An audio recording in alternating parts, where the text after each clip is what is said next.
Last class में हम लोगों ने डिस्कस किया था array by using pointer. Pointer concept में डायनेमिक मेमोरी एलोकेशन के फीचर्स सी प्लस प्लस भी प्रोवाइड करता है। ये फीचर्स हम लोग सी प्रोग्रामिंग लैंग्वेज में मैलॉक, कैलॉक और फ्री फंक्शन के हेल्प से किया करते थे। Malloc run time memory allocation का काम करता था।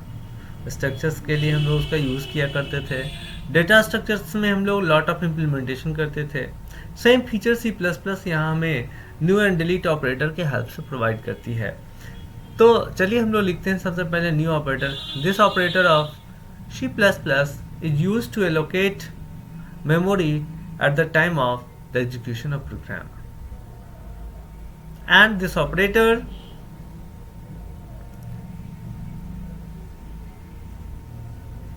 allow us to specify size of pointer variable we have to allocate into memory। Syntax देखिए कैसे होगा इसका। तो पहले डेटा टाइप स्पेसिफाई करते हैं, फिर पॉइंटर वेरिएबल, फिर इक्वल असाइन करते हैं, न्यू ऑपरेटर, फिर data type, then size. Size how many data we needs to store using this pointer variable, as for example int pointer variable p equal new ints and size height 10 20 as per our requirement. How many data we needs according to our requirement we can change the size. We can also take size at runtime, then it will allocate memory at runtime and help us to store the data into the memory, and finally the delete operator help us to deallocate memory at the time of the execution of program. तो चलिए next one लिखते हैं हम लोग। Delete this operator of C plus plus is use to deallocate memory at the time of the execution of program. The new operator generally used to store data by allocating heap memory in respect of simple data. Simple data are allocated into stack memory. ये C++ और C दोनों में कहीं concept same है। अब है कि delete अगर हमें करना है तो डिलीट करने के लिए हम लोग क्या करते हैं, तो डिलीट पॉइंटर वेरिएबल का नाम देते हैं, फिर डिलीट, फिर पॉइंटर वेरिएबल, और इस तरह से वो डिलीट हो जाता है।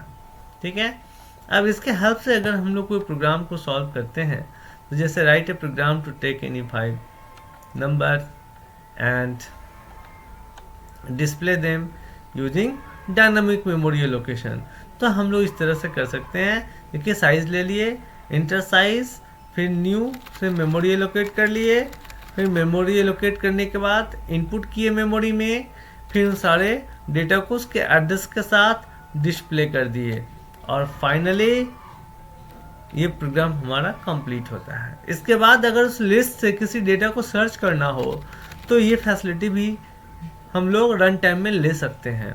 उसके लिए एक नया डेटा ले लिए, सिग्नल के लिए एक फ्लैग ले लिए कि वो डेटा मिला या नहीं। अगर मिलता है तो फ्लैग को 1 कर देते हैं, और अगर नहीं मिला तो उसके फ्लैग को 0, उसका फ्लैग ऑटोमेटिकली 0 रह जाएगा, और हम लोग ये इंफॉर्मेशन दे देंगे कि number not found into the list.